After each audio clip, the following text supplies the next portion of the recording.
Happy New Year to 2026.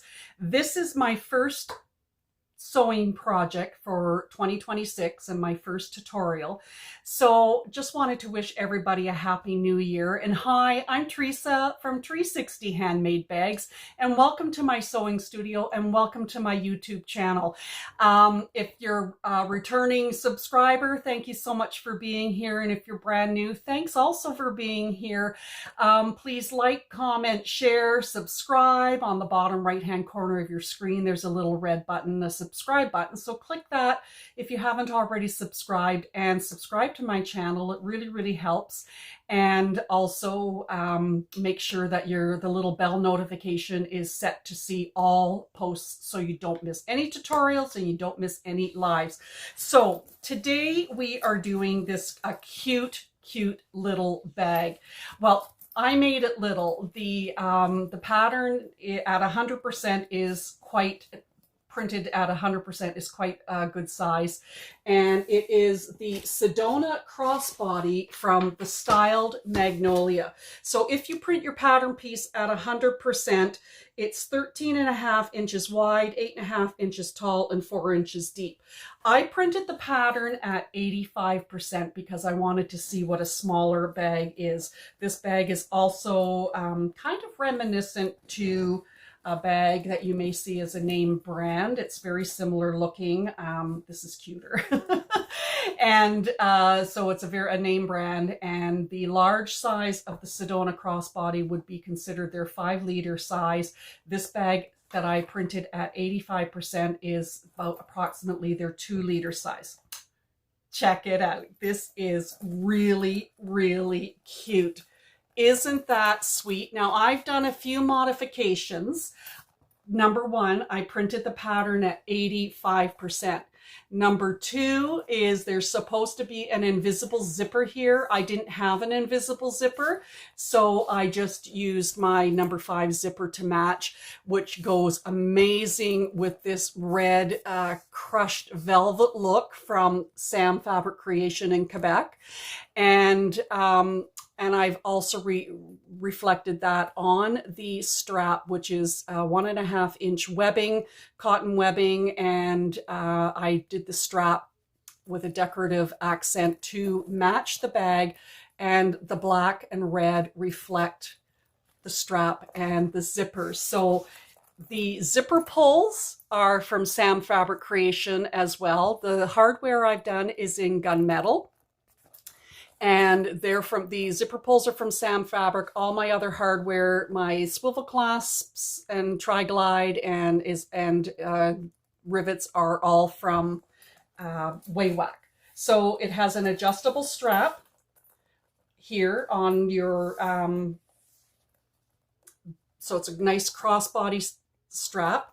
On the back, you have now if you had printed this at 100%, she has instructions in the pattern on how to make this back slip pocket into a divided slip pocket. Because I only did this at 85%, I wanted to make sure that, if it was cut in half, there wouldn't really be room for a lot of stuff. So I wanted to make sure that it could fit my large phone, which it does.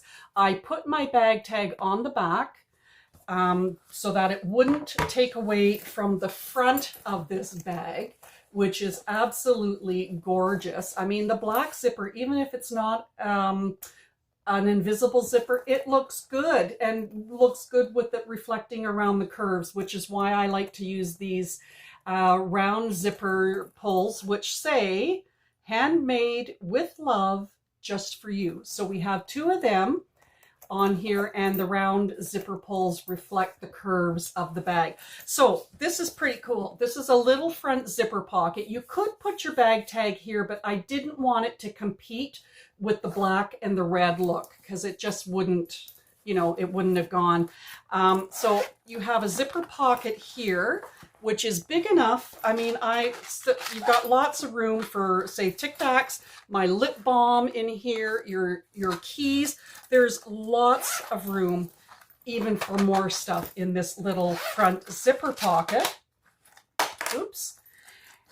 And of course, the front part is a flap over, and it's held on with a magnetic snap.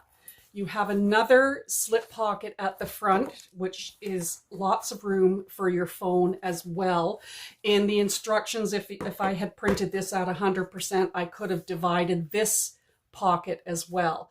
But because it's only at 85%, I wanted to just have a full slip pocket just like on the back. So on the inside, this is what the bag looks like when it's open. And on the inside, now the lining I used was waterproof nylon, pack cloth from EMMALINE bags, and the binding I used is red binding 1-inch grosgrain ribbon that I get from Amazon. I get a big, huge roll, 50 yards, I'm not sure, but it matches beautifully with the waterproof nylon. Now I do have tea towels in here to train the bag because my seams aren't really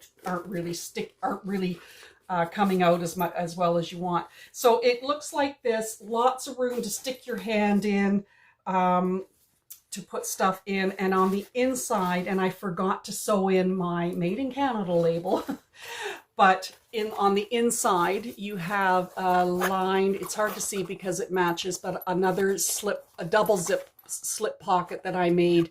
I did separate this into 2 slip pockets, so lots of room for sunglasses or whatever else that you want in. And there's tons of room in this bag. Look at that. Lots of room. This is a cute, cute little bag. So I'm glad I printed the pattern at 85%. It's got air in it. But look at that. Look at how cute this bag is. I'm really pleased. I've had this pattern for a while. A friend of mine had asked me to make a bag similar, well, like this, that is similar to the well-known brand name, citrus sounding name. And this is the pattern that I found that was very similar to that bag. And we never wound up making it. She chose another different bag, but I had this pattern and I'm glad I made this. I really, really like this. I'm not a red person, but I do love the look of this. And I think this is my next bag. Mind you, I say that all the time.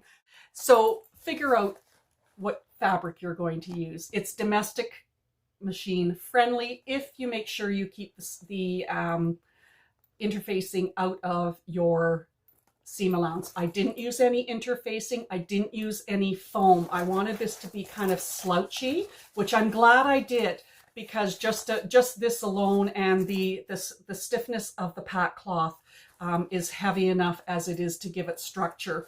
And get your stuff together and sew the Sedona Crossbody from the styled Magnolia with me, and I'll see you on the other side.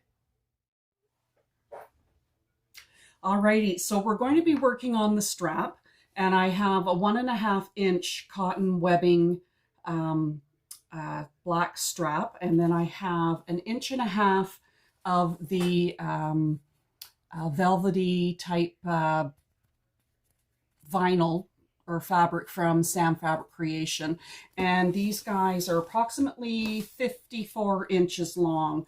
So I'm just going to, I've already got my center marked on the red, and I've already got double-sided tape down each side, and I'm going to fold these into the center and stitch them on top of the black webbing in order to have a decorative strap. And I'm just melting the ends of the cotton webbing. There is a bit of polyester in here, but we're just going to put the black aside for now, and I'm just going to take off the backing of my double-sided tape, and we're going to fold that into the center.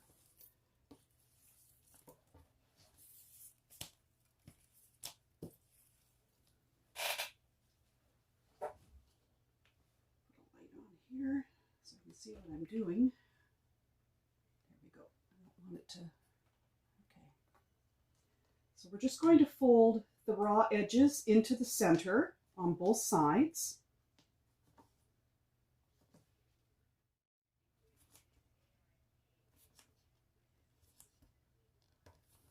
All right, so I have folded my raw edges into the center. I'm not worrying about uneven ends right at the moment. And then I'm going to run a strip of 1/4 inch double-sided tape down the center, that center seam. Okay, so there we have a strip of 1/4 inch double-sided tape relatively down the center. Let's move these over. And I'm going to take my 1.5 inch webbing, just pull the backing off to a certain point on my webbing, and I'm going to lay it down the center and line it up down the center as best as I can.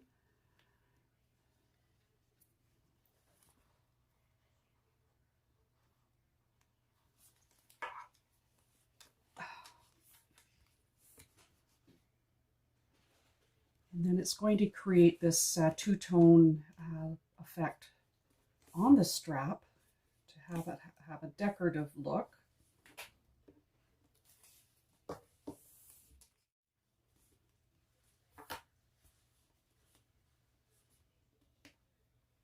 And mine doesn't quite meet, which is fine.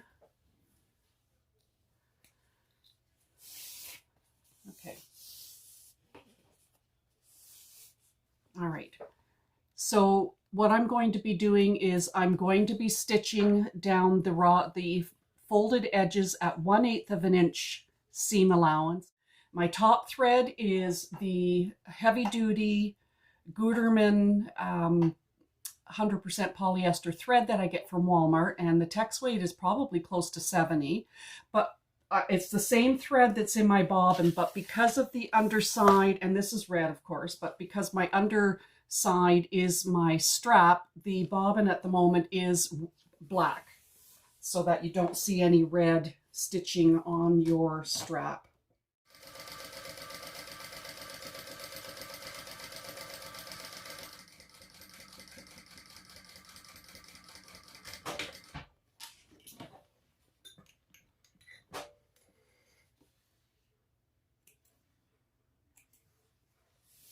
And to ensure that my strap does not curl and twist, when sewing your straps, make sure that when you start down the other side, you start at the top where you first sewed the one side and start at the top, and that will help prevent any type of twisting of your strap.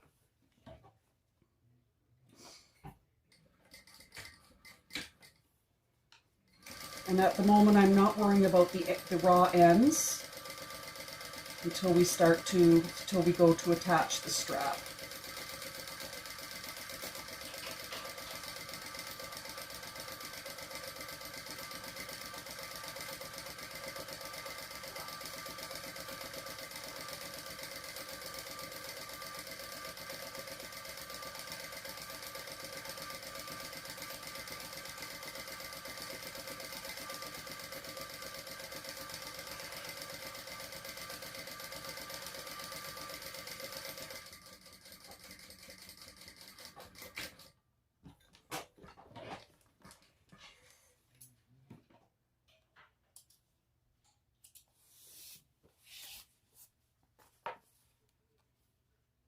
I'm just going to have my stitching on either side, and there we have our semi-finished strap made, and we'll put this aside for now, and then we will move on to the next part of putting our Sedona crossbody together.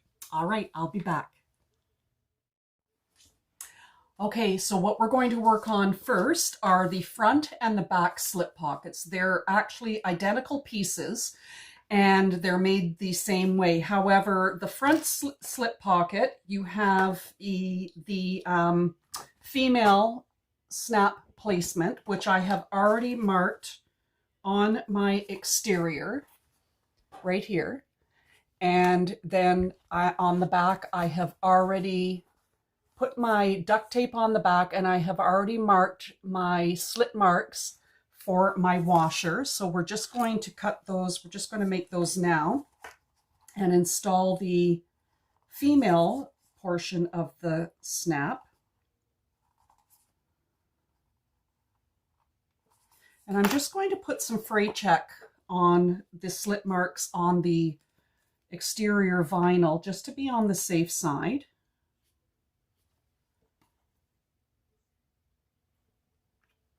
So just so that it doesn't fray, because I don't think that this is actually vinyl. And I'm going to take the female portion with the little indent and put it through those slit marks on my exterior.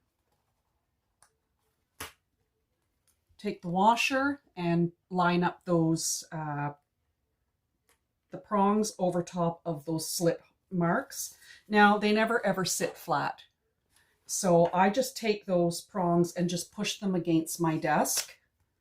And then I take another piece of duct tape and cover the prongs and the washer so that if there's any friction from the interior lining against these metal pieces, if you cover them, then that protects the fabric lining against those from those metal pieces. So we have our female portion of our magnetic snap installed on the front. So what we're going to do with both pieces, we're just going to line up the right side of your exterior with the right side of your lining and line up against the top flat edge. I haven't marked my centers on these because the pieces are the same. And we're going to do that for both the front and the back slip pocket.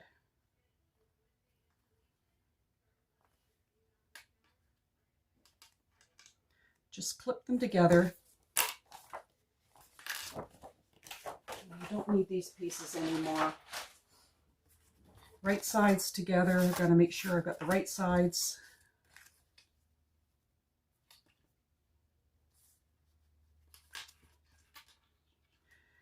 And we're going to sew at the seam allowance specified in the pattern. In the pattern, there's a certain seam allowance for all sewing. And then, of course, your top stitching is 1/8 of an inch seam allowance. So we're just going to sew along the top. Actually, I'm going to decrease my stitch length back to a 3. I had it on a 4 for top stitching. Okay.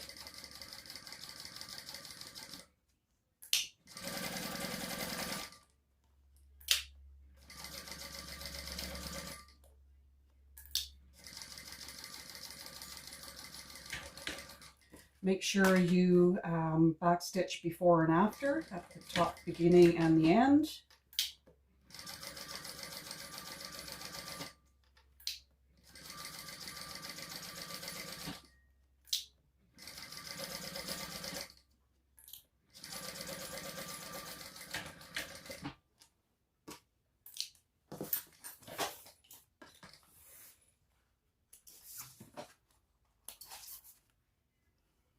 Just want to quickly show you something that I kind of came across. So Barbie from Jeannie's Designs sent me a few things. So one of the things that she sent me was one of these, it's a leather little basket from, oh, I can't remember, it's Anne Benevuto's company. And this is gorgeous. It matches my room. It matches the bluey greens that I have in my room. And I keep all of my handy things that I use all the time. So scissors, fray check, pen, lighters, stylus, all of that stuff in it. But one of the things that she also sent me was this magnetized measure and sew. And I'm not sure, I don't know where she got this, but it looks like someone has made it. It's really cool, but look at what I do. I don't know if you can see it. I'm going to see if I can move the camera down. Okay, so there, I just moved the camera over, and you can see that I have magnetized it right to this edge of my sewing machine, right on the bed. And what happens when I I kind of figured found it by mistake. When I take my clips out, if they're metal, and I push them, they all get magnetized right to this. So it's a great way to catch them so that your clips don't fly off your desk, your sewing desk or anything like that. And then you can just grab them all in one thing and grab them all. Anyhow, this is a handy little thing. It's kind of a accident that I found that when I stuck it there that it would catch my clips. But there you go. There's an aside. Okay, so we have stitched the top and the bottom, the lining and the exteriors together. So just finger press them down, and then we're going to clip them together.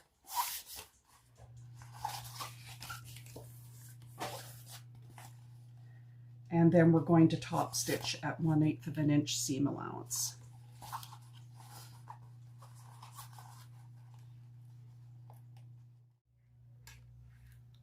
Okay, so now we're just going to top stitch the folded edges at 1/8 of an inch seam allowance.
Okay, so there we have our back already top stitched, front and back, and our front slip pocket the same, and I'll be back.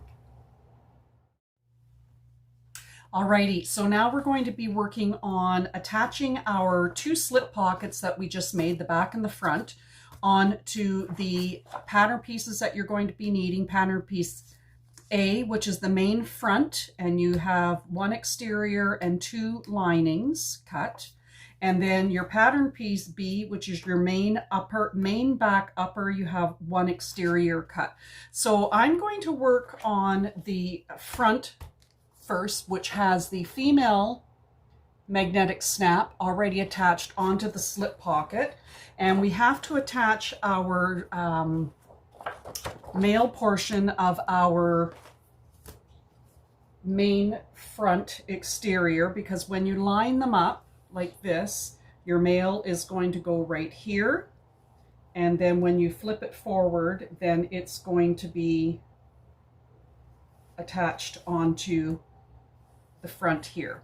So I have already marked my centers, and I just want to line this up just to make sure that that mark is center. Yeah, okay. And I have already put the back, or I've already put the duct tape on the back of the exterior, and I've already marked my slip marks for the prongs of the male magnetic snap. So I'm just going to cut my slip marks, and again I'll put some fray check on this front part where the slip marks are. Not a lot.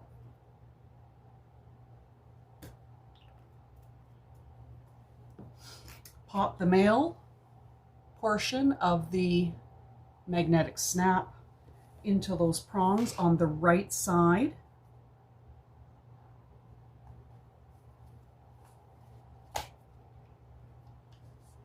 And then we put the washer on, splay those prongs out, and then, like I said before, I just push them against my desk to flatten them.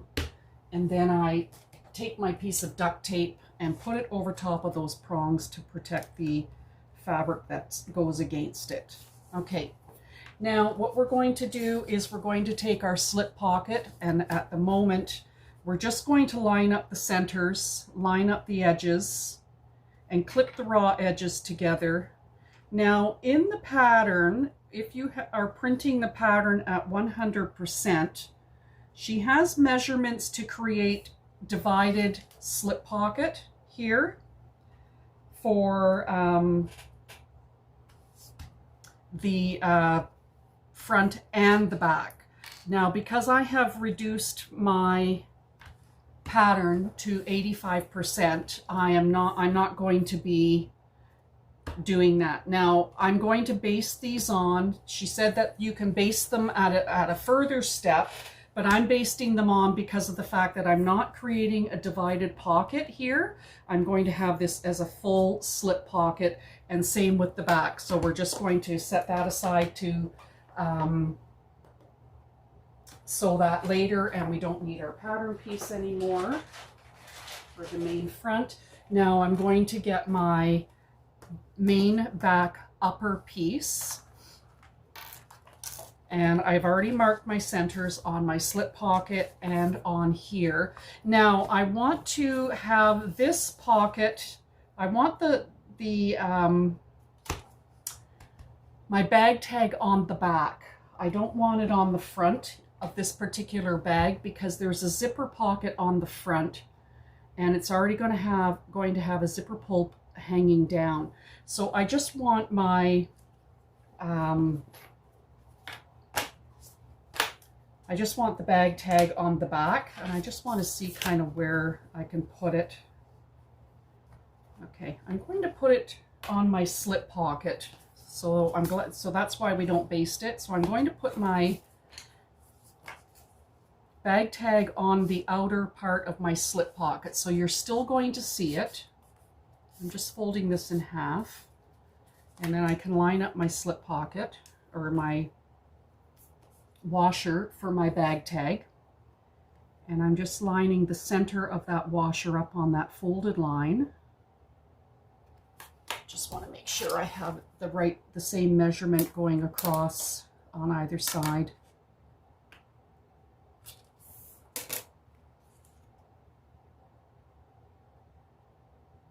I can go over slightly.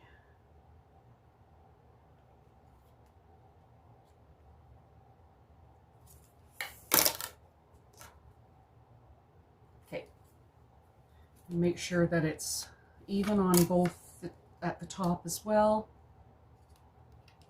Oops, just moved it. Okay, perfect. And I'll just make my slip marks for the prongs. And where did I put my duct tape? Oh, there it is. Got 2 pieces of duct tape.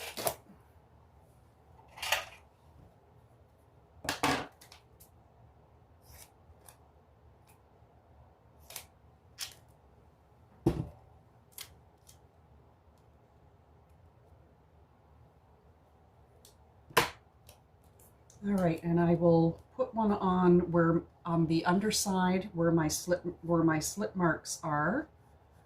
Just kind of center that.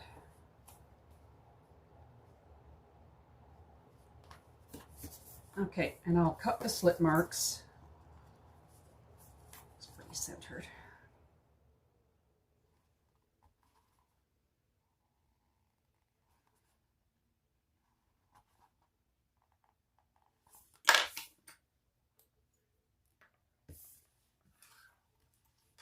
Put some fray check on as well.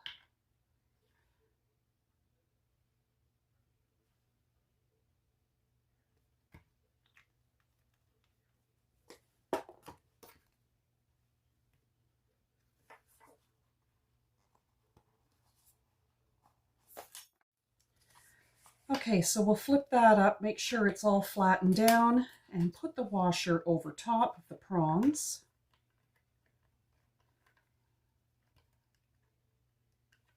I don't know why this one's not fitting. Huh, Okay, and I push the prongs to the inside, and I'll just make sure that this is sitting straight. Yeah. Okay, and then put the duct tape over top of the washer and the prongs.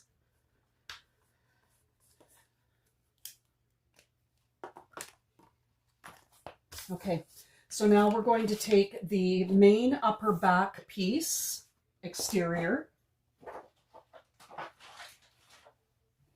and we're going to take the back slip pocket and line it up on the bottom, just the same as we did with the front one. And as I said, in the pattern, if you print this pattern at 100%, then you're going to be able to create a divided slip pocket on the front interior and on the back exterior.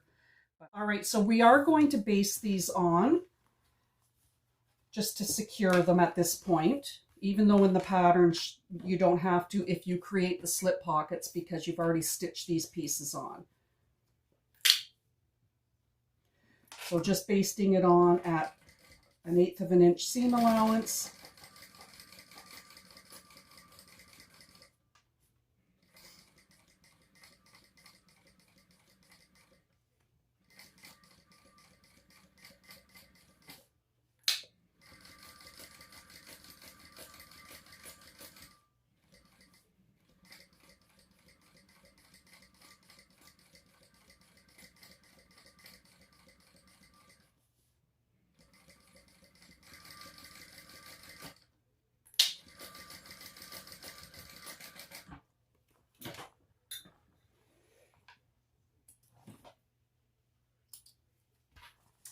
And the same for the back pocket.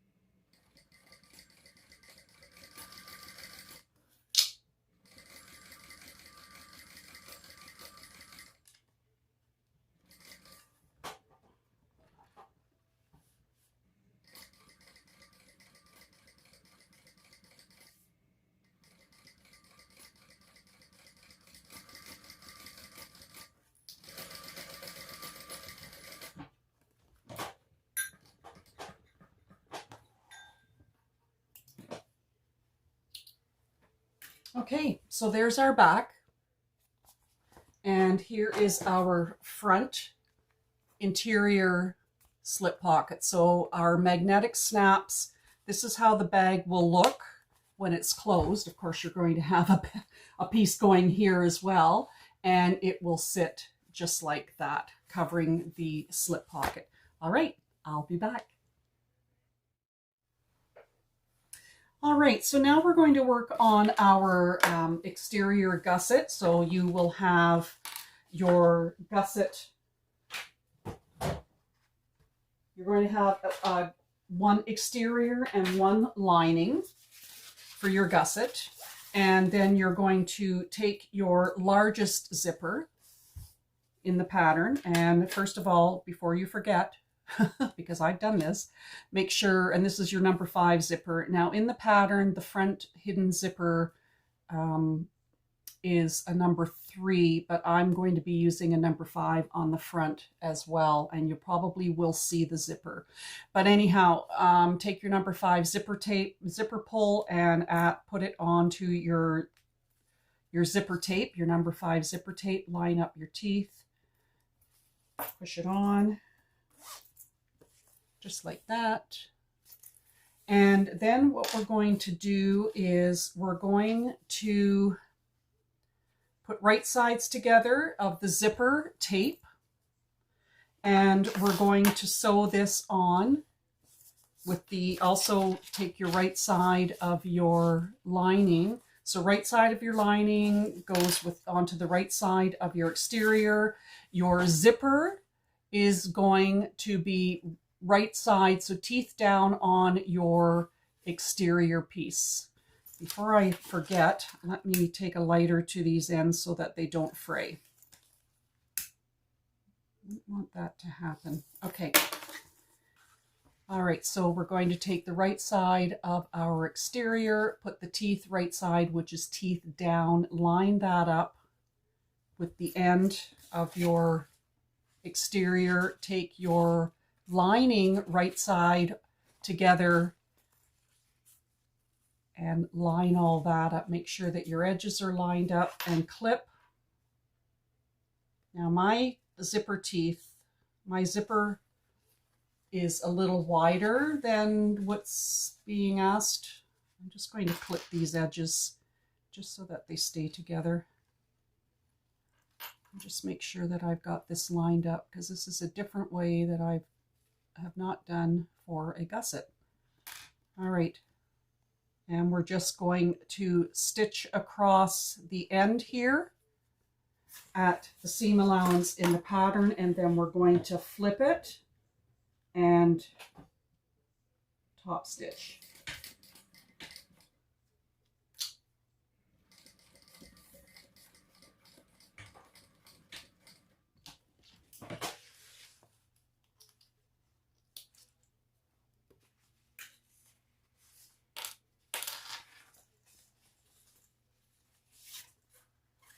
Okay, so just flip it wrong sides together and then top stitch across this edge.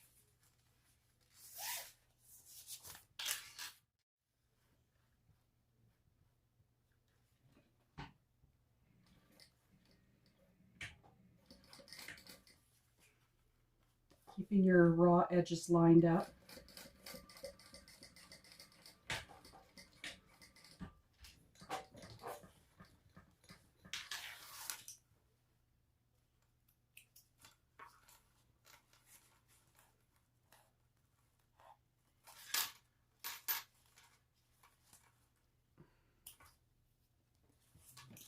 Okay, and then we're going to do it for the other side.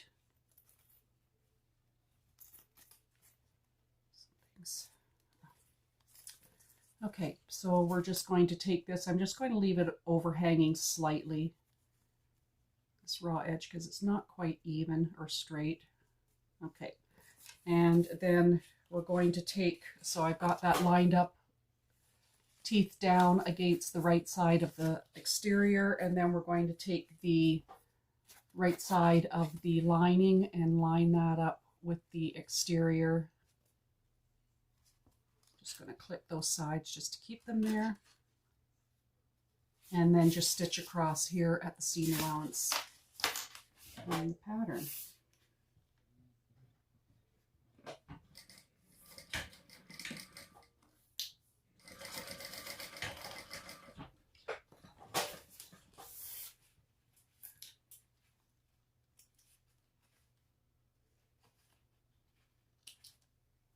And flip it and top stitch.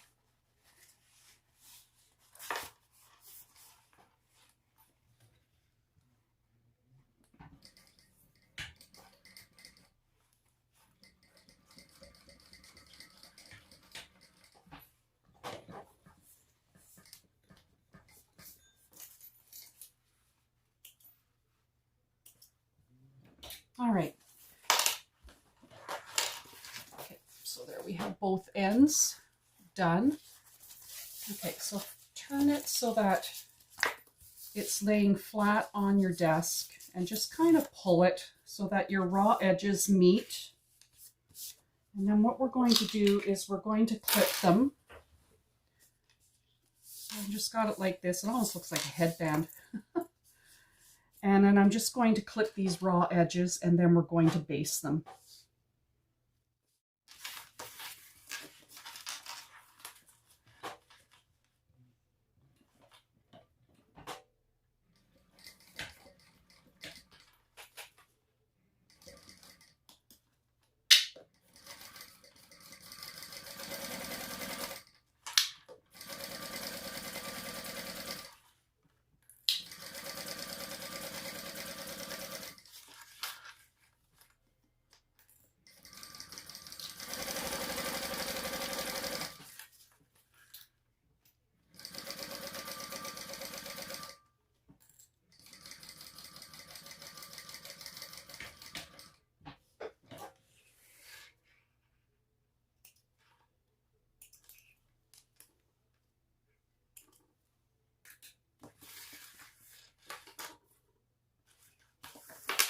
And down the other side.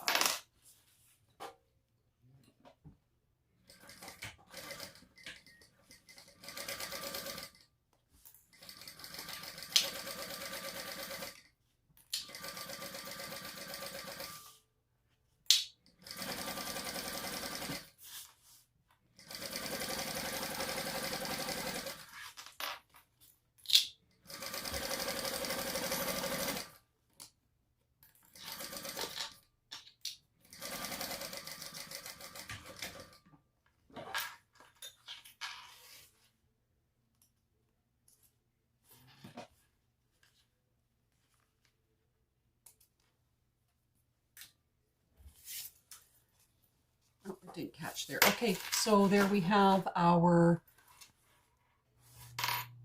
exterior and our lining basted on and sewn on to our zipper. So this creates our zipper gusset, and I'll be back. All right, so now we're going to work on the construction of the front zipper pocket on the exterior part of your bag. Now in the pattern, she has it using an invisible zipper. I don't have an invisible zipper. I just have my number 5 zipper tape. There's a good chance you're going to see that zipper, but that's okay. I'm okay with that. We'll see how it goes. So mark your centers on your zipper. You're going to need your 2 zipper tabs. You're going to need your main, back, lower, exterior, and lining. Make sure your zippers are, or your centers are marked. You're going to need the back panel that we constructed with the slip pocket. And then you're also going to need your lining piece of the invisible zipper pocket lining upper. So right now, what we're going to work on, we're just going to put the zipper tabs. Now I just cut them rough. I don't follow the pattern piece. And I'm just going to put the zipper tabs on, and I've used the exterior fabric. So right sides together with teeth up. I have already put my zipper pull on. I've already melted the ends of my, my zipper. So I'm just going to clip one on each end. They will have to be trimmed after. And then sew them at the seam allowance in the pattern.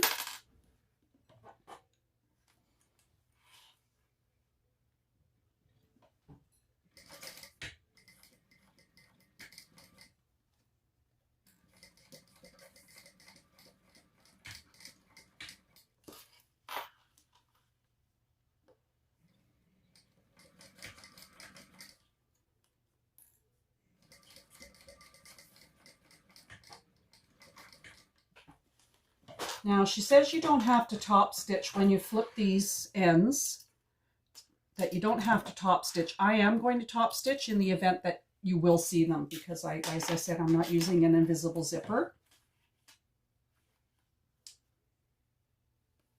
So I'll just flip them and then just top stitch across here.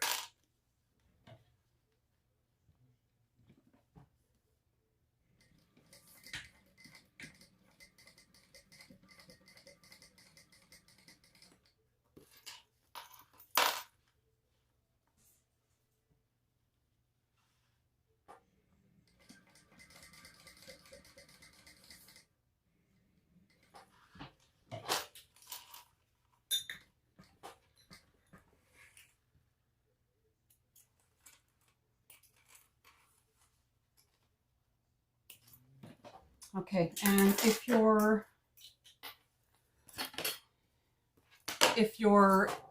tabs are wider than the zipper tape, then trim them off. Mine are not much wider. They're not a big deal. I'm not worrying about the length either, because that'll eventually get trimmed. These are okay. They're pretty much even. Okay, so we're going to take the main, back, lower piece, the exterior and the lining piece. Now you would have, depending on where you wanted to have your bag tag, you could have put your bag tag on this piece. I chose to put the bag tag on the back of the bag. So what we're going to do, I have my centers marked. I have double-sided tape across the straight edge of this piece. And I'm going to take my zipper, and I want my zipper closing, oops, to the left. And I have my centers marked, so I'm just going to line up the center with the center on the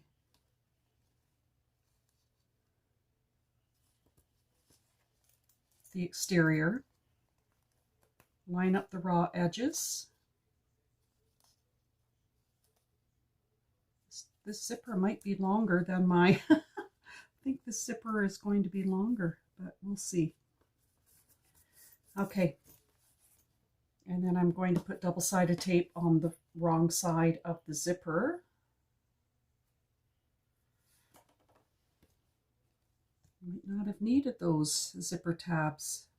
Depends on my calculations for when I reduced everything to 85%. Excuse me. Okay, and then put the right side of your lining down, match your centers.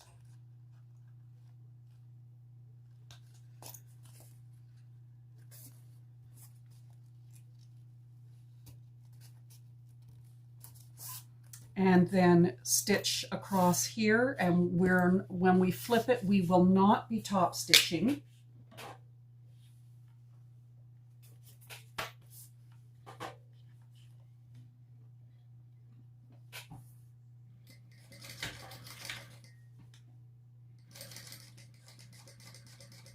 And I'm trying to get my stitching in as close as I possibly can to the zipper teeth.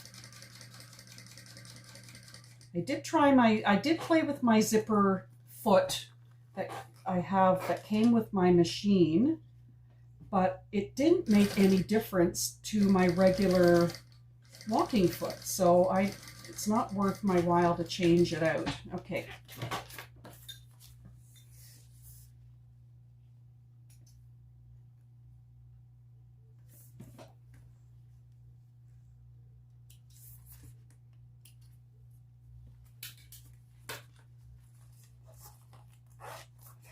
All right, so then just pull them like this, pull them away from each other.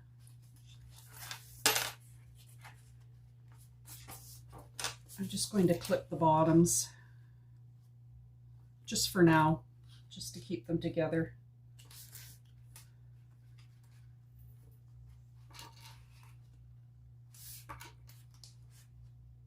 Okay. All righty, so now we're going to attach our invisible zipper that I didn't make onto the back piece that we have our slip pocket on. So I have double-sided tape across the top of that already, and my centers have been marked, and I'm going to line up the center on my zipper and put it right sides down, right side to right side, and line up my center.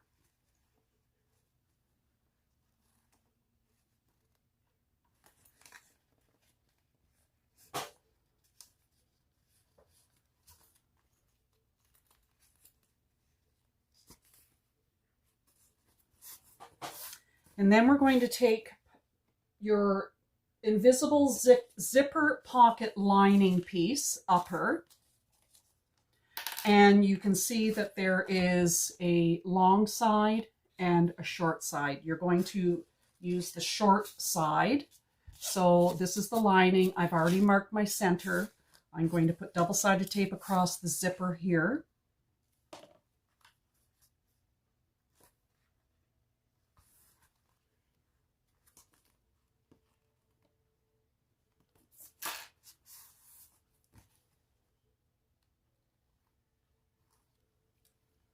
And then right sides together with the short side along the top edge of that zipper tape, matching your centers.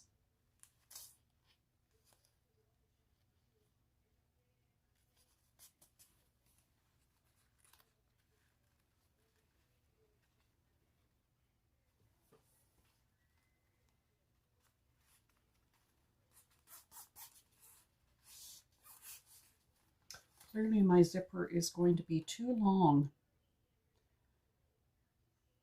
Okay, all right, so now I'm just going to stitch this on. The zipper pull will be in the way, so we'll definitely have to move that because it is a bulky one.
Okay.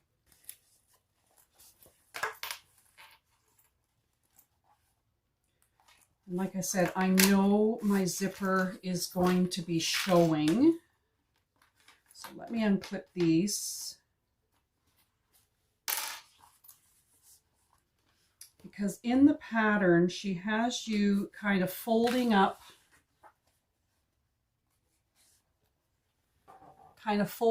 these edges so that they meet together and cover the zipper teeth. So we're going to do that and see how that works. Even though I have this big humongous zipper pull and I know my zipper teeth are bigger. I'm just going to finger press. I can't iron this, so I'll just finger press everything down. And I know clearly my zipper is too big. That's okay. It will just go from end to end in the bag.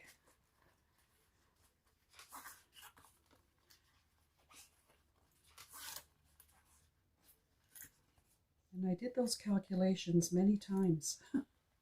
Okay, so I'm just going to have this kind of folded so that it goes just to cover up to half the teeth on this side and half the teeth here, or just come under there just to give it a bit of a covering. And the same with this top edge, just kind of fold it. I know it's not going to cover it.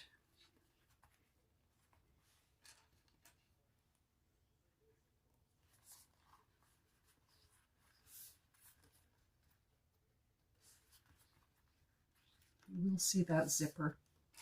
That's okay. So I've kind of done it this way. Instead of them completely meeting, I just want to see how the back piece lining is going to fit that.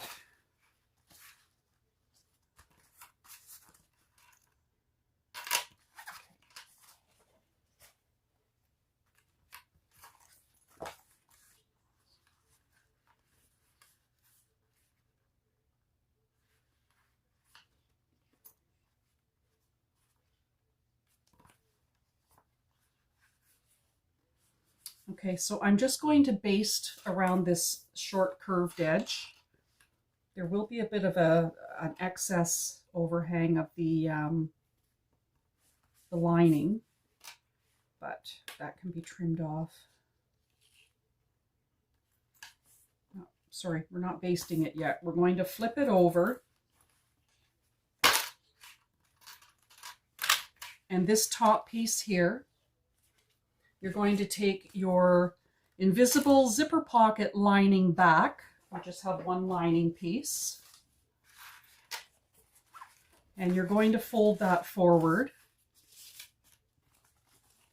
And then just line it up with this edge of your lining that you've already sewn on. So everything is kind of going forward at this point. It's just, I'll leave the clips there. Okay, and I didn't mark my center, so you're just going to clip these, making sure that you match your side seam, your side raw edges, because I didn't mark my center.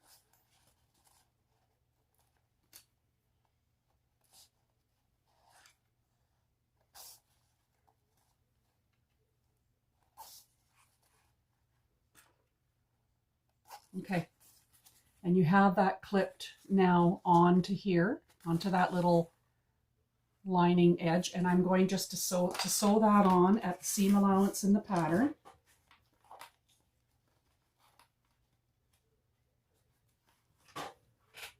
And that's going to create our little interior pocket on the front.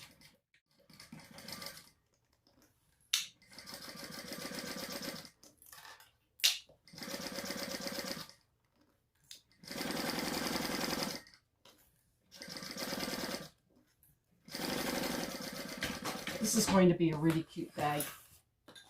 I'll have to make the larger one, but I wanted to make the small one first, just to, you know, just to see how it was. Okay, so we have that stitched on, and now we're going to clip all of our linings together. So this lining with these linings, I will fold it down to the teeth like I originally planned, just so that you don't see the zipper tape. And then I'll baste that in there as well.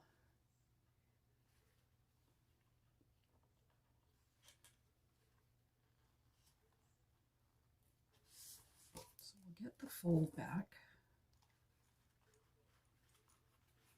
There's no top stitching here. Mind you, you still could. I'll have to look at this after.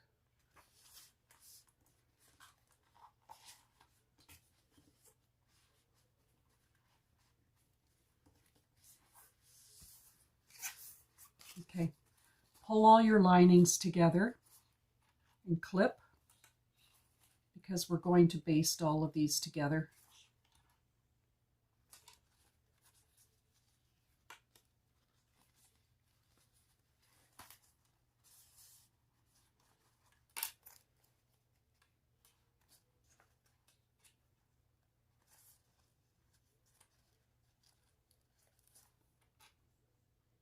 Lots of clips.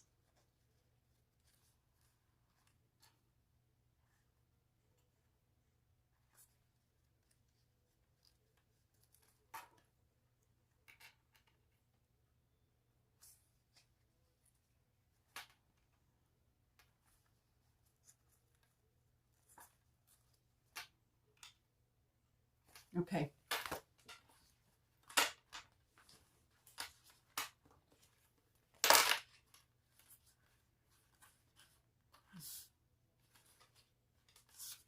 So that really should go up like that.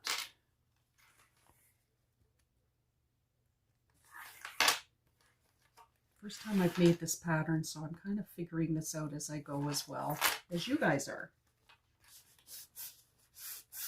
Okay.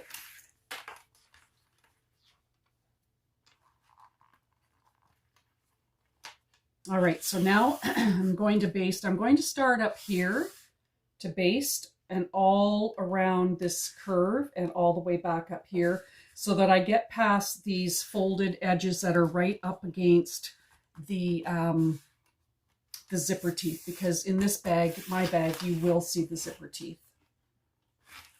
And I'll keep that folded right up against those teeth, and I'm just basting around,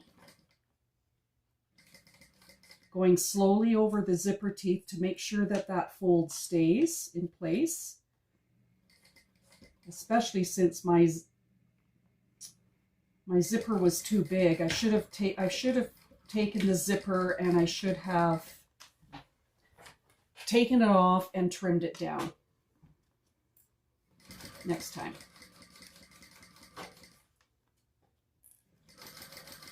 I'm just basting around that curved edge. basting all those lining pieces together.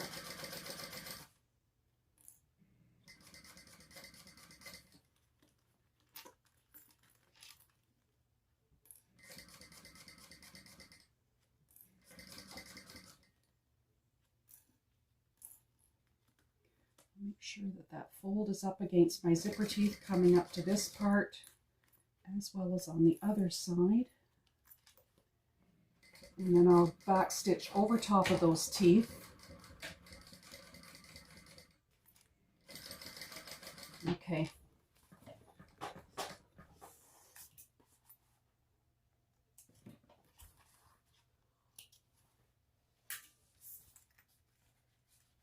Okay, so this is what we have so far. So this is going to be the front of the bag when it attaches to the other piece, and that will be the back of the bag with the slip pocket. And then I will deal with the miscalculation of my zipper after. All right, I'll be back. All right, so what we're going to be doing is working on our interior slip pocket. Now, because this one that I'm doing is much reduced from the size that she has in when printed at 100%, because I printed my pattern at 85%, she has measurements that you can make your slip pocket into 3 slip pockets, but I'm going to make mine just into, I'm just going to do a center seam. So what we have to do first of all is take your interior slip pocket lining, fold it in half, because this is the piece that you did cut on the fold. Fold it in half, top stitch across this straight edge first.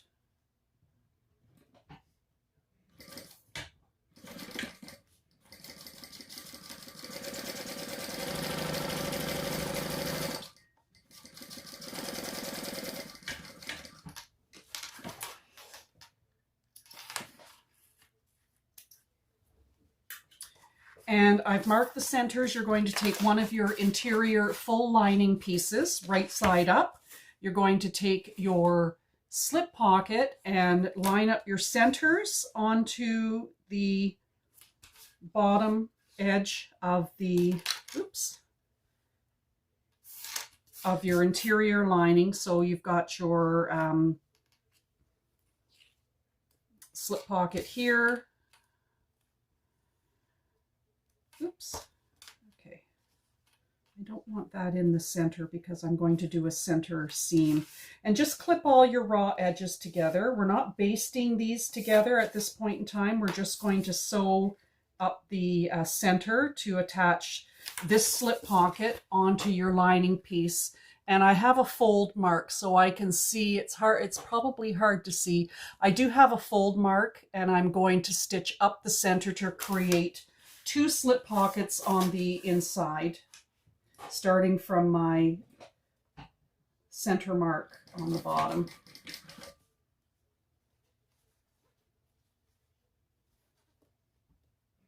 And just go straight up the center. And I'll backstitch when I get to the top.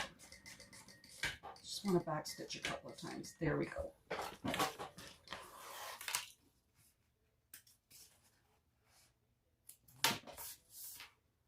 And I'll just leave that clip, but I'll just set that aside. So it might not be perfectly centered, but I have 2 interior slip pockets now to be used for sunglasses or whatever else you might need to use. So now we're going to take our front part that has our magnetic snaps, our 2 D-ring connectors, and our D-ring tabs, and I'm just going to fold them into the center. I'm not marking any lines, and I'm just going to fold them into the center, clip them, and then I'm going to top stitch on either side. I'm not even going to use double-sided tape. As long as they're clipped towards the center.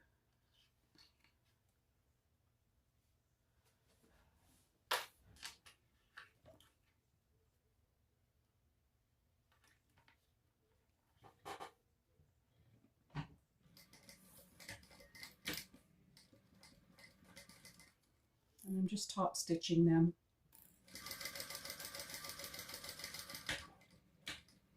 Oh, and I better fold the other one, and then I can sew that, chain sew that as well.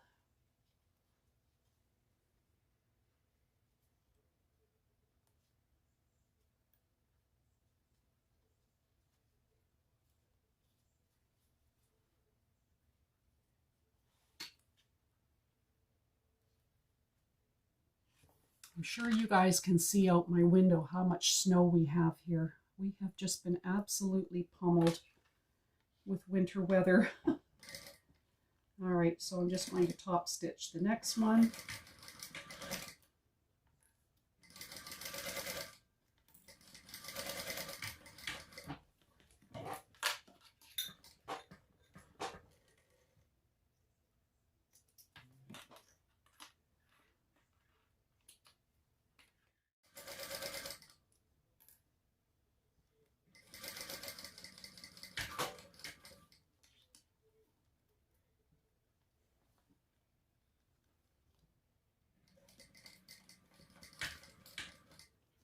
Should have used double-sided tape.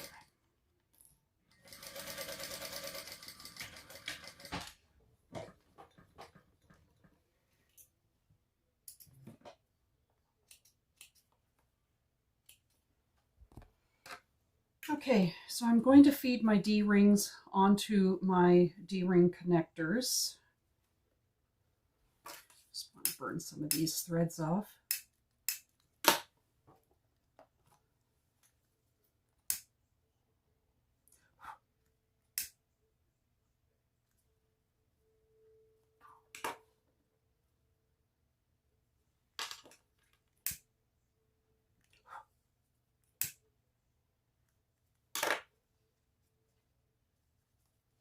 Oops.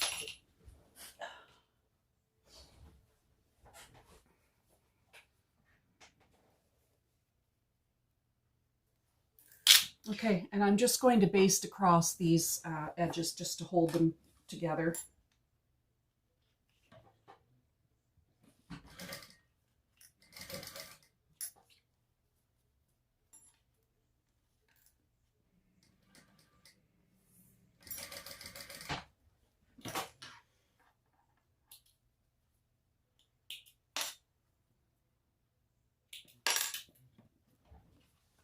All right, now there is a measurement in the pattern for where you want your D-ring connectors to go just above your slip pocket.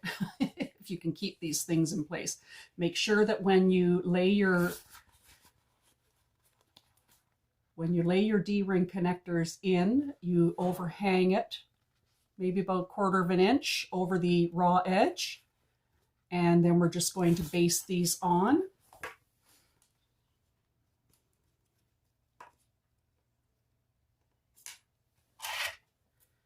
Just see where the measurement is. Okay, so there's where I line it up. And we'll clip that on.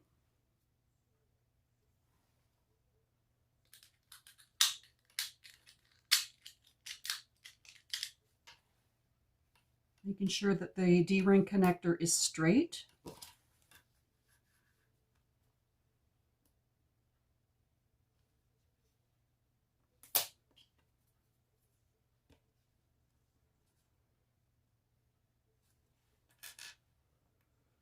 And clip it on.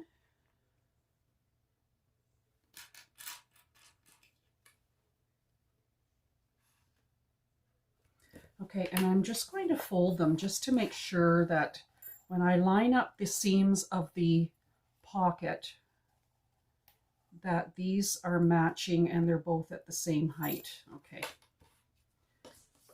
And I'm just going to baste those on.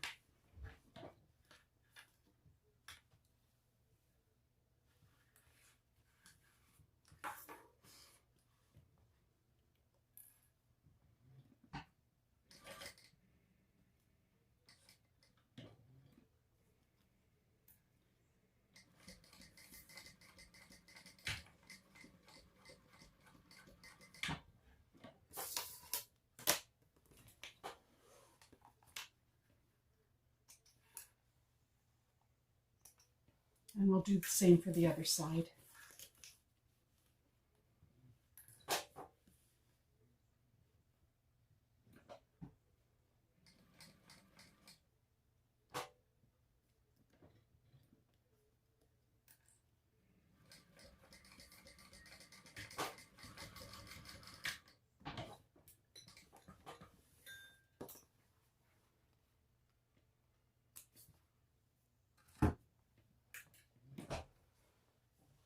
Okay, so there we have that piece done, and we have our interior lining piece done, and I'll be back. Alrighty, so what we're now going to do is we're going to baste our linings onto our front and our back panel, is what I'm calling them at the moment. So the piece that has the section that has the invisible zipper, mine of course you know is not invisible, flip it wrong side up. And then you're going to take the piece that we just made the slip pockets on of the lining and have that wrong side down. So you've got your two wrong sides together. Clip all of these together, matching your centers on the top and on the bottom. And then, so they're all clipped together, and we're going to baste that at 1/8 of an inch seam allowance. Then you're also going to do at the same time, you're going to take this panel that has your magnetic snaps, you're going to lay it wrong side up, and then you're going to take your last lining piece and put it wrong sides together with your other piece, match the centers, clip it all around. Make sure your raw edges are even or matched. Okay, and then we're just going to stitch around all of these at 1/8 of an inch seam allowance, just to baste everything on.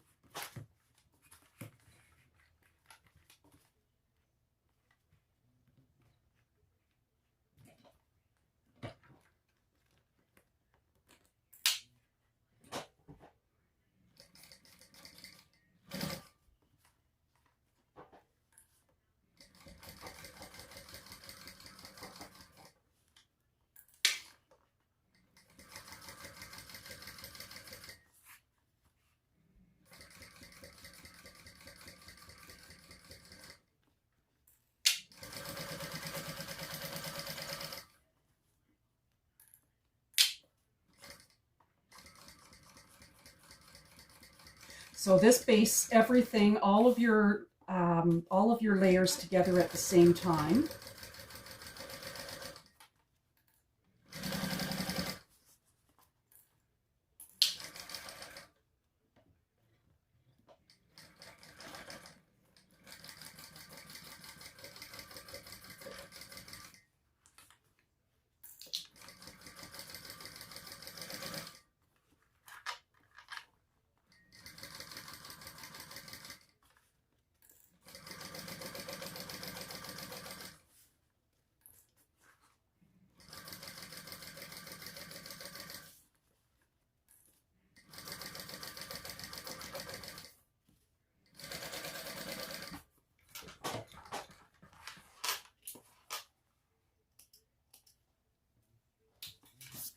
And we'll do the same for this back panel.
Okay, so now what we're going to do is we're just going to trim off anything that's overhanging.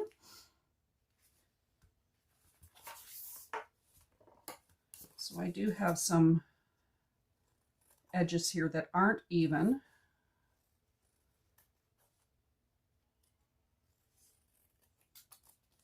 And I'll check it on both sides. And I'll trim off those D-rings that are sticking out.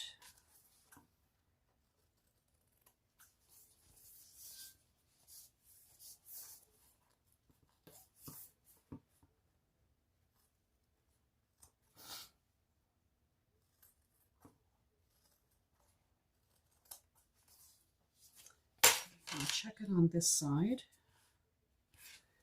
And then I'll do the same on this side. So now this is where I'm going to be trimming off those zipper tabs that I clearly made the zipper too long and my calculation was not good. Okay, I'm not using my good fabric scissors to cut those teeth off.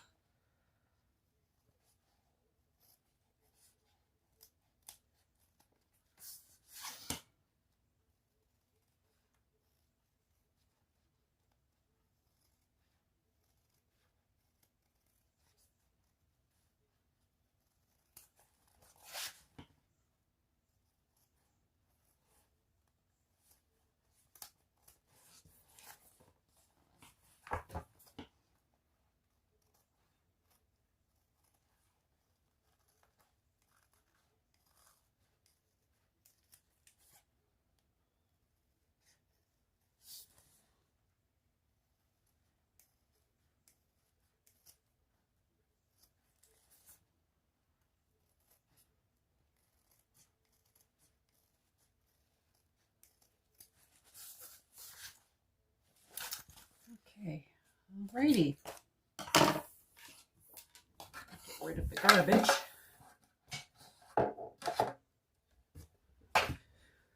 All right, so there are our basted pieces. And I will be back with the adding on the zipper gusset. Alrighty, so now we're going to attach our zipper gusset to our front and back panel. We're going to work with the front panel first that has your front zipper pocket at the front and your slip pocket at the back. Make sure that you have all your centers marked. And the quarter point in the pattern for the main pieces is right at the slip pocket. But on your zipper gusset, you need to make sure that you mark your quarter points on your pattern pieces so that you know where you have to line this up because it affects the fold over of the flap. So I'm turning this inside out. And I want to make sure that my zipper is going to be closing to the left. I've already marked my centers on my zipper tape. So I'm going to line up the top and clip it, and then I'm going to make sure that when I have it right side showing that the zipper pull is going to the left, but that's going to be folded over, so that's not going to be right. Nope. I'm glad I did it this way. It has to be this one. Let's try this. Try it again. So let's clip this, because when this gets folded over to the front and I fold the zipper the right way, then now I have my zipper pulling to the right way. I'm glad I checked. All right, so clip all your raw edges of your zipper. Usually I use double-sided tape to attach these pieces together, but I'm not doing it this time. I'm going to make sure that the zipper pull is in the center here. I'm going to line up my centers here. They're slightly off. And then clip, clip, clip, clip. Clip all my straight edges.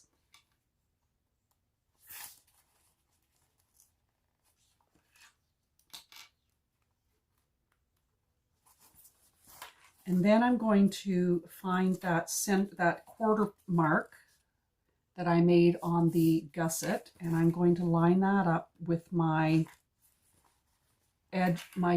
seam of my slip pocket. Clip that.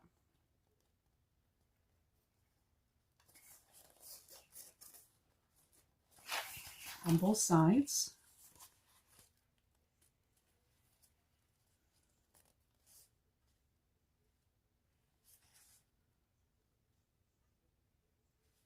I think that's the right one.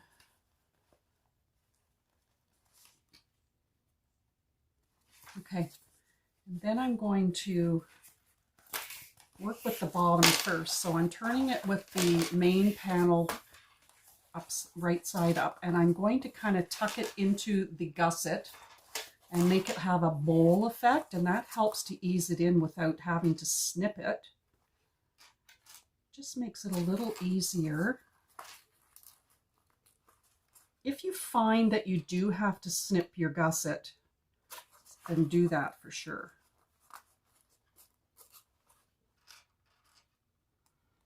This is where a lot of clips will come in handy to make sure that these edges stay together. And I am just going to snip this corner just a little bit, just to help it. Just little 1/8 of an inch clips only within that basting stitch line.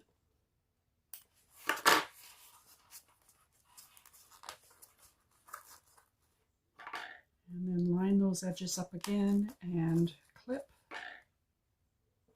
These corners will be where you want a lot of clips.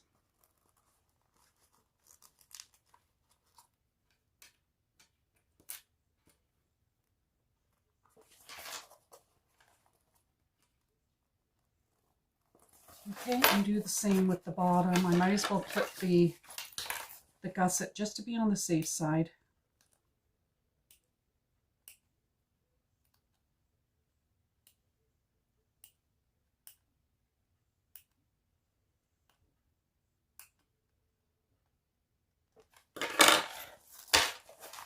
And then push it in with a bowl and fit it around that curve.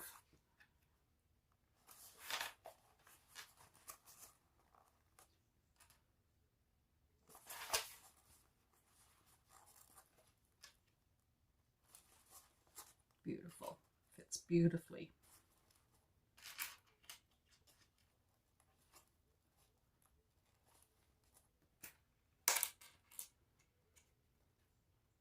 Okay, now undo your zipper tape because that'll help ease your zipper in a little better.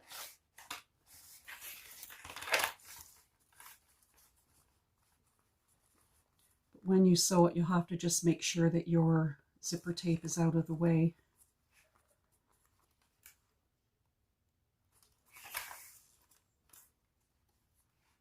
Or that your zipper pull is out of the way, sorry.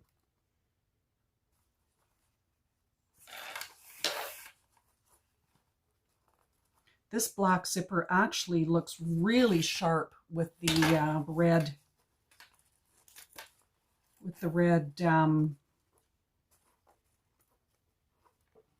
before I forget, I can't remember if I did it, but I did trim off those zipper ends that didn't work.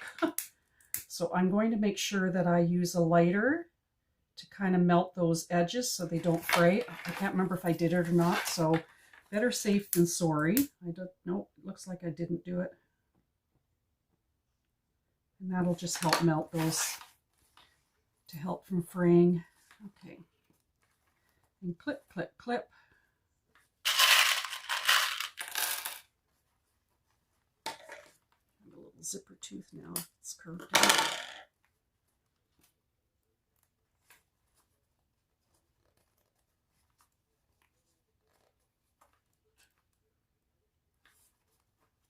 Fits beautifully. Very nice. Okay, and then we'll do the same on this side.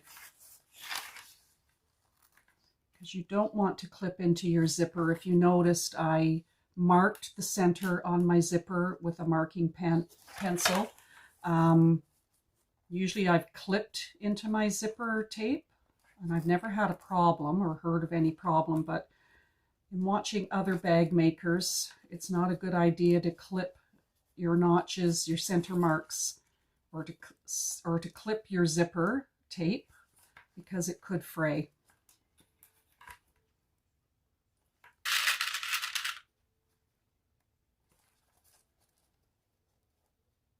Okay. All right, and I'm going to stitch all the way around here. I'm just going to baste it on with 1/8 of an inch seam allowance all the way around.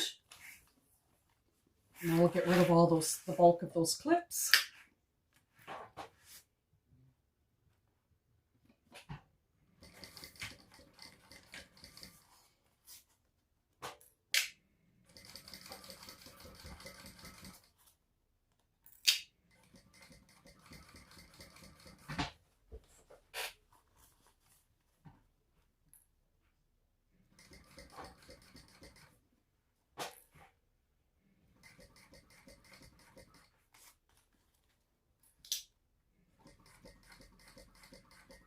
And this is a bound bag, so I will be binding it.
Just working my way around the zipper pull.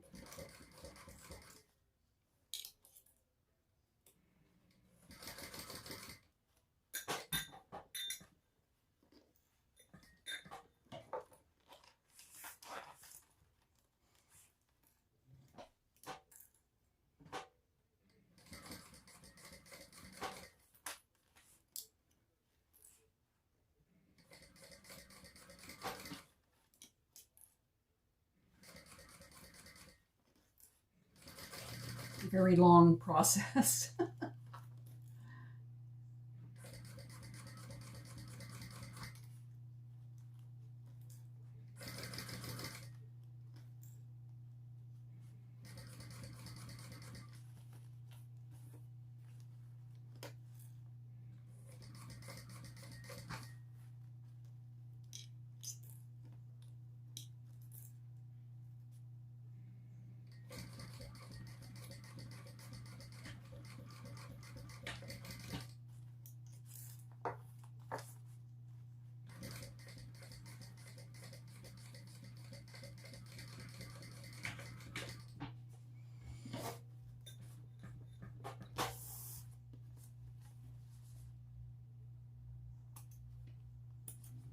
Okay, so we have basted this on now, and I'm just going to check to make sure that there aren't any corners or edges that didn't quite meet, like I have here on the corners.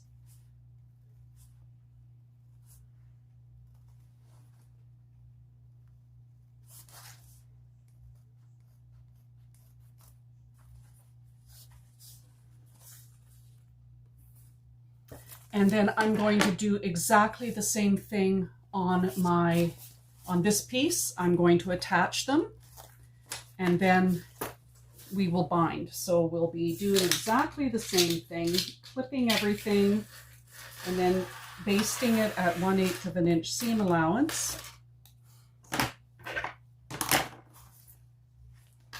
So I'll attach the centers of the zipper.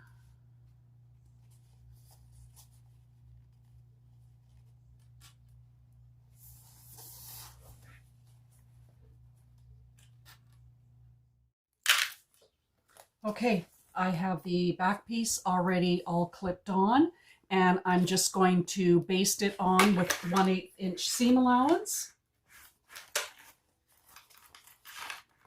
And okay, nothing's going to get caught in my stitch line. Okay, so we're basting this on at 1/8 of an inch seam allowance. So start down here.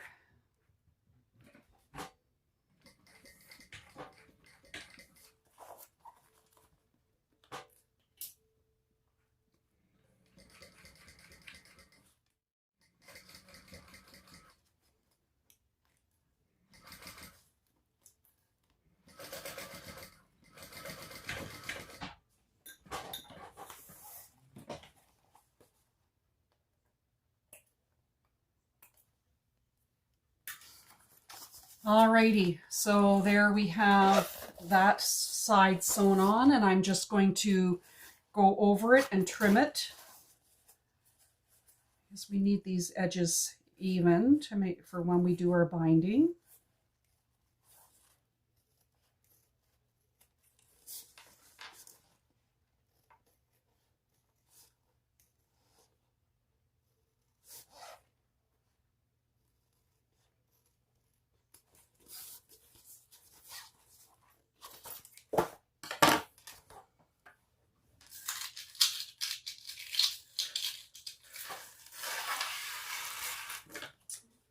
Okay, now you can turn it to see how it looks, but I'm just going to go ahead and cut my binding, and then I'm going to bind both sides, and then we're going to finish with the strap.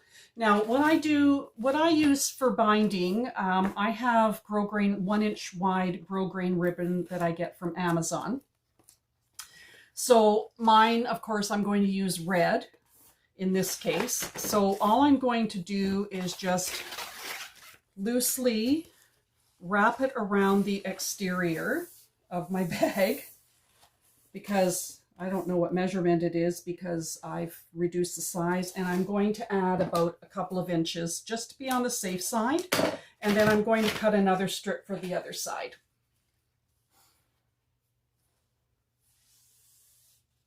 And if it's too long, that's okay.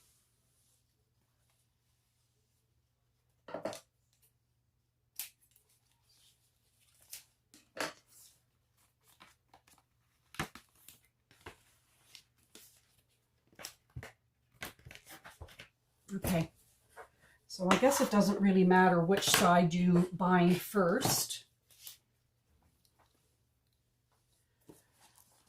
And I'm going to start the binding, but what I'm going to do is, I mean, you could take your grosgrain ribbon and fold it in half, because it has what I like about grosgrain ribbon is it has a finished edge on either side. And you could take the grosgrain ribbon and just fold it in half and then sew all around, but I'm going to sew this on at 1/4 of an inch seam allowance,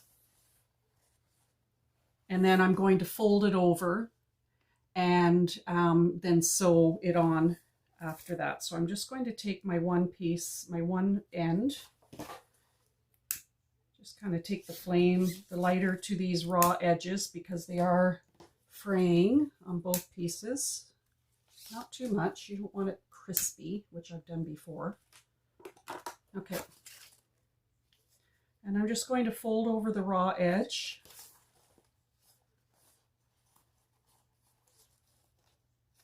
Okay, so I want that folded over that way. Okay, and I'm just going to start clipping.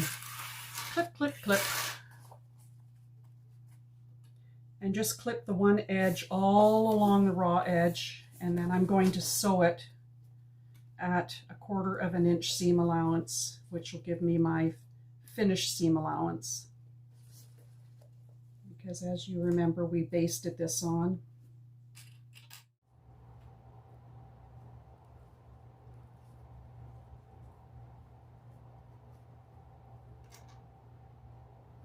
Okay, so I have that all clipped, and I'm going to sew it at an 1/8 of an inch seam allowance, or sorry, a 1/4 of an inch seam allowance.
Okay.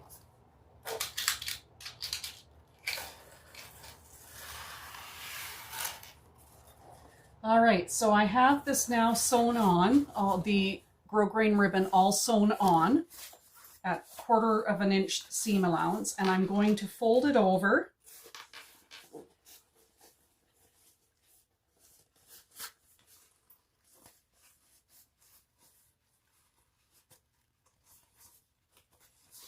And clip it and pull it tight. I may have to, okay. So I'm going to pull it tight so that it can get over those seams, and I'm going to clip it all around. And then I'm going to stitch it at an 1/8 of an inch seam allowance, but it has to be pulled tight because it's got to get over some of these thicker seam allowances.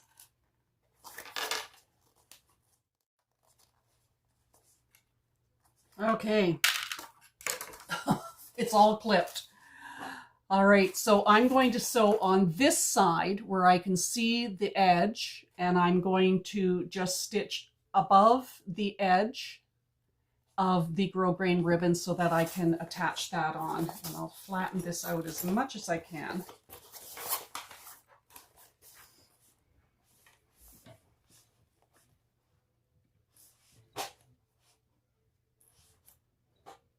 Get it under there.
Okay, so there's the one side done, all bound. And I'm going to repeat for this side, but I'm not going to bore you with the clipping and the sewing, and I'll be back. Okay, it's all bound, both sides. So let's turn this and see how this bag looks. I'm excited because this is the first time I've done this bag with you guys. And then we'll check our seams. Make sure everything was caught. And no stitching showing. So push all of your binding in towards these panels, the front and back panels. Okay, that's good.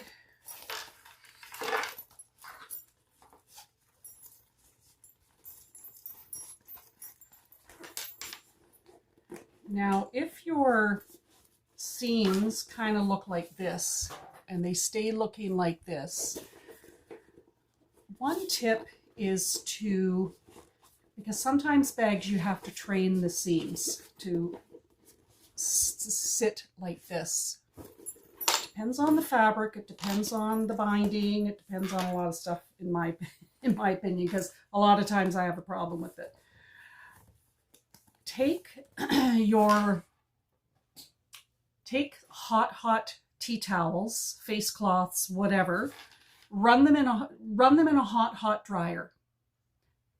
20 minutes, and then as soon as you take them out of the dryer, stuff them into your bag, really stuffing them in to push these seams out, and then leave it like that for 24 hours, and the heat stays inside. It helps to push out your seams, and it helps to give you a smoother seam. So look at this.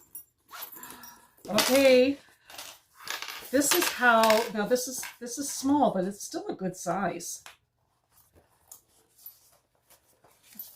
The seams aren't all good at this point. Of course, you realize that. Look at this bag. This is really cute. So this is at 70 or 85%. Pull out my D-ring connectors. Clearly, I'm not getting this lined up the right way.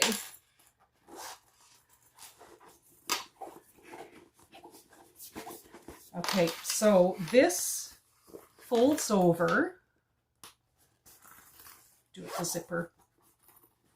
We'll show it off at the end better than this.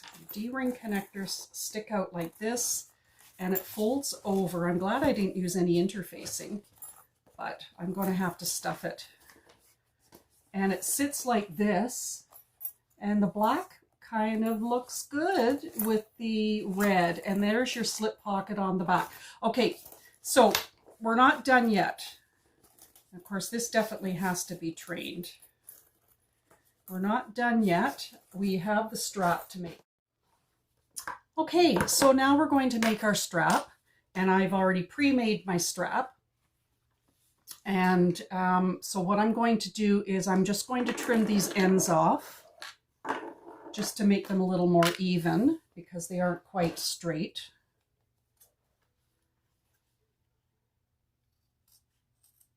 And of course this one, there's more space there. So I'm going to just trim those off, burn the ends. I'm going to rivet the strap on, but I'm really going to burn these ends. They will be folded.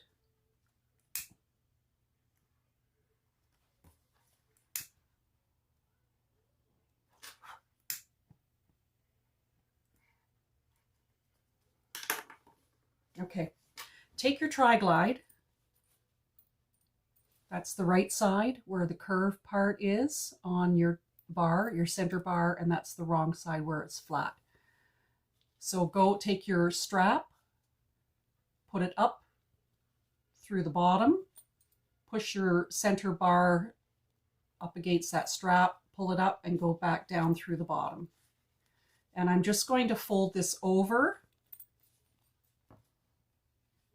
Fold the raw edge over like this, and I'm going to rivet it. So let's see if I can get this on. Make sure I clip this into place so it doesn't move on me. Okay. And I can pretty much eyeball where I want this to punch.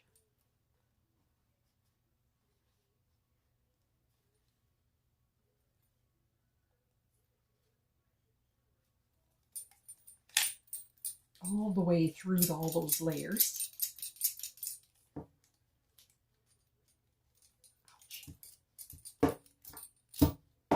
And it did. And then I'm just going to take one of my posts, push it through the hole, grab hold of it, and put one of the caps on.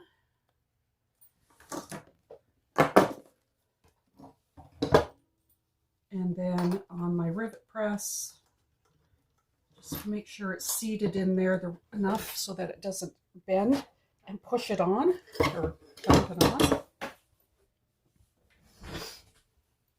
Okay. Oops. So there we have the rivet holding that on. All right, go down to the other end, right side up. Take one of your swivel clasps, and these are 1.5 inches because my webbing is 1.5 inches. Make sure that the lobster clasp is pointing up. Put it through the hole. Go all the way back to where your tri-glide is. Feed it through, so you've got the wrong side up on your webbing now. Feed it through that opening, up, over the center, and down through the other side.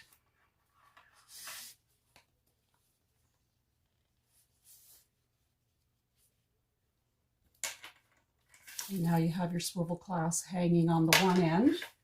And then I'm just going to melt, I'm just going to burn that a bit more.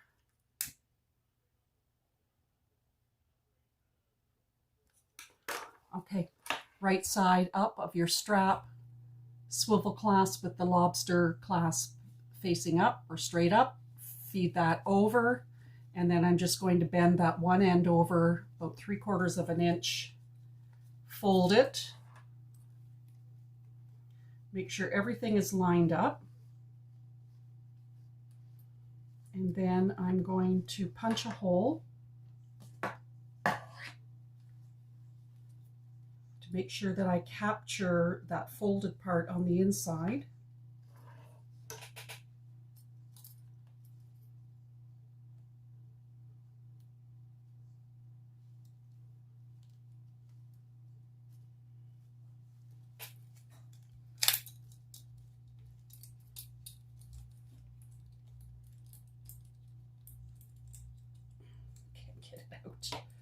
Okay, all right, take my post with my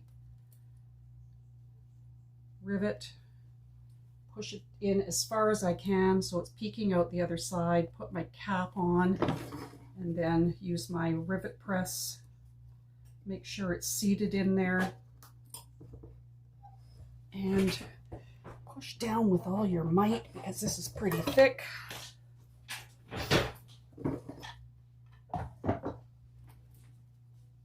Okay, and there is our strap on. So now we can attach it to our bag, which isn't still quite. Oh, there's the D-ring there, it's popping out. Okay, it's going inside. How come? Okay, so there we have our bag. Isn't this just adorable? Attach the strap to your D-ring connectors, and I'm just going to tighten this up.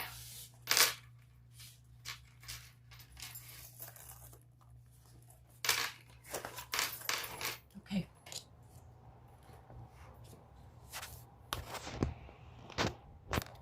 All right. This is pretty cute. Now I still have to train the seams. But how cute is this bag? So this bag being reminiscent of the bag that's a very brand name bag. It's very similar to that bag. This would be the 2-liter size, whereas if I had done the bag at 100%, it would be the 5-liter size. But this is that adorable. There's your slip pocket in the back. My phone is a big phone and it fits in there perfectly. I might just have to be careful that because I didn't do any divided slip pocket, I just have to be careful that if I bend over that it doesn't fall out, because this could still fall out. But because this would be up against my body, it would be okay. It's not going to fall out. So you have your adjustable strap, and then in the front you've got this zipper, which of course my mistake. I didn't do the zipper tabs properly. My zipper was too long, so I'm going to have to adjust that on my pattern where I've written it at the 85%. But you have this cute little zipper pocket that is lots of room to put your lip balm, say Tic Tacs as an example. There's lots of room to put a few things in here. And then when you open it up, you have another slip pocket at the front. Lots of room because it's the same size as the back one. Lots of room for your phone. And of course, because this was printed at a smaller size, we didn't divide this pocket. But this is what's really neat. So I'll just take that out. Actually, this is a handy little pouch for your lip balm or keys or whatever. But the way this bag is, it folds over, but when you open up this zipper, it opens like this big. So you have lots of room inside. You've got the zipper pocket, have the divided slip pocket inside as well, that if you wanted to put your phone in that, you could. So this is a really, really cute bag. I like it at this little size. And I think this just might be my new bag. I don't carry a big bag, but I do like the look of that. I've never been a person who likes red, but this is really, really nice. It's velvety, and it's like a flat velvet, no nap to it. And it's really, really nice. So there you can see I have my bag tag on the back. Whereas if I had made, I didn't really want to put it here because it takes away from the zipper, which in the pattern it is an invisible zipper.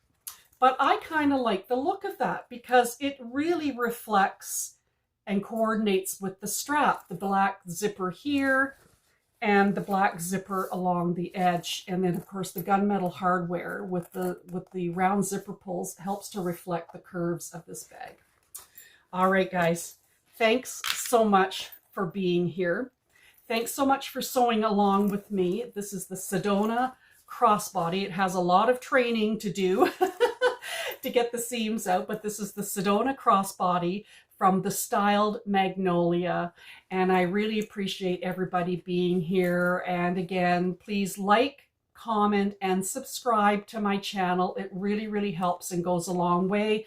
There's a link in the description box below for this pattern, linked to Sam Fabric Creations as well for the fabric and EMMALINE bags.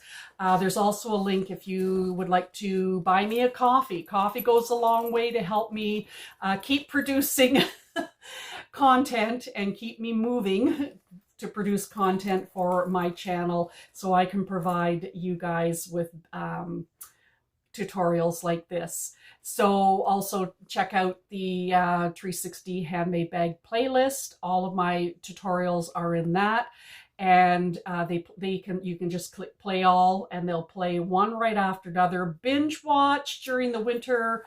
It's a good thing to do. All right. Thanks so much, guys. And we will see you the next time.